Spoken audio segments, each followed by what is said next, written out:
Hello मित्रांनो, without स्क्रिप्टचा video बनवायचा म्हटलं की थोडंसं टेन्शनच येतं. काय झालेलं की माझ्या एका मित्राचा फोन आलेला. तो कॉम्पिटेटिव्ह एक्झामिनेशनची प्रिपरेशन करतो आणि त्यामुळे ऑफकोर्स त्याच्याकडे पैसे नव्हते.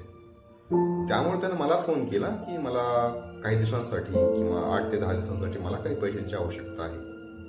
मी म्हटलं ॲक्च्युली हा तर एंड ऑफ द मंथ आहे, त्यामुळे माझ्याकडे काय पैसे नाही आहेत आणि खरंच माझ्याकडे पण पैसे नव्हते.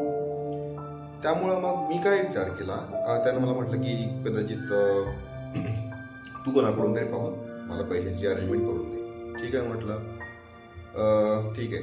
मग मी माझ्या दुसऱ्या एका मित्राला फोन केला. मग मी त्याला म्हटलं की अशाशी मला पैशांची गरज आहे. तरी त्याला वाटलंच की याने असं काय विदाउट एनी रिझन फोन केला, काहीतरी गरज असेल म्हणूनच फोन केला असेल. मग सांगता त्याचं नुकतंच लग्न झालेलं, पैशांची